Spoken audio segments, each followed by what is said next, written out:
Hai para pecinta drama Korea, jangan lupa nyalakan lonceng dan subscribe ya, agar channel ini terus berkembang. Pertarungan sengit antara Jiu dan Gang Jae dilanjutkan. Jiu dicekek lehernya dengan rantai, namun bisa membalikan keadaan. Tangan Gang Jae dipelintir dalam keadaan tidak berdaya di lantai. Kaki Jiu menendang terus perut Gang Jae dan akhirnya pingsan juga. Choi Moo-jin mengangkat tangan Jiu sebagai pemenang, diikuti sorak-sorakan para anggota Dongchun lainnya. Jiu meminta maaf pada Gang Jae, tapi dibilang ini hanya kompetisi. Perencanaan pemerkosaan sudah digagas Gang Jae dengan temannya. Minuman Jiu sudah ada obat tidurnya. Begitu Jiu tertidur, mulailah bereaksi.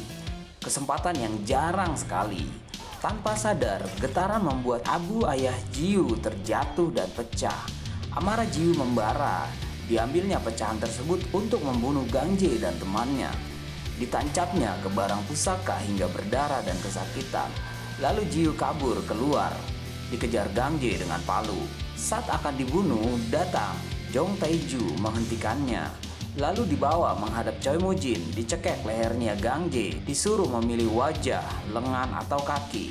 Karena ketakutan, ia meminta maaf. Choi Moo-jin menentukan, lalu menghadiahkan goresan di wajahnya Dong Jae. Jiu bersedih, lalu keluar dari kamarnya, dihentikan Tae-ju, dan diberi saran bahwa dia tidak cocok ada di sini, baiknya berhenti.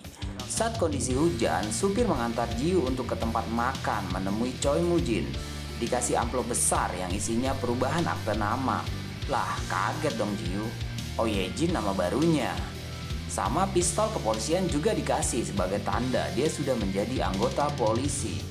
Choi Moo-jin juga bilang kalau ayahnya dibunuh oleh anggota polisi, berlatih tinju, teknik pisau, dan hormat pada pimpinan kepolisian. Latihan tembak. Pekerjaan sebagai polisi dijalaninya. Pura-pura ciuman dalam pengintaian penggerebekan narkoba.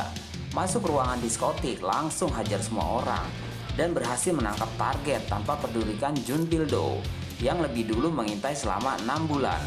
Perdebatan terjadi, pimpinan Ye-jin telepon dan meminta target dilepaskan dan kasih ke Pil-do. Di tempat lain, Tae-ju dan Choi Moo-jin bertarung dengan banyak orang. Salah satu lawan yang kalah ditahan, diikat ke mobil dan diisi gas beracun. Komandan polisi Cha Gi-ho melihat Oh Ye-jin di depan ruangannya. Ditanya, lalu diajak masuk. Dilihat lembar biodatanya, ditanya-tanya lagi. Kenapa mau masuk dalam divisi kejahatan narkoba? Dibilang Ye-jin kalau dia akan menangkap seseorang. Tidak lama Ye-jin pergi menggunakan motor gedenya, sangat kencang menemui Choi Moo-jin, dan bilang kalau dia bisa mencari tahu pemilik senjata yang bunuh ayahnya. Kenangan Choi Moo-jin dan ayahnya diceritakan ke Ye-jin biar makin percaya. Dan pisau Choi Moo-jin diberikan ke Ye-jin buat nikam polisi dengan targetnya Cha Gi-ho. Saat sedang telepon, Pil-do melihat Ye-jin, terkejut, langsung nyamperin bilang ke temannya, jangan sembarangan kasih masuk orang. Cha Gi-ho lalu bilang kalau Ye-jin partnernya. Pil-do keberatan. Mau nggak mau ya harus diterima, lihat aja nanti. Pil-do saat ada telepon dari informan, langsung ajak Ye-jin untuk bergerak nangkap Mango. Saat sampai di lokasi, Ye-jin disuruh masuk duluan. Saat masuk ruangan, semua orang dipukul hingga terkapar dan berhasil menangkap Mango. Terima kasih telah menonton.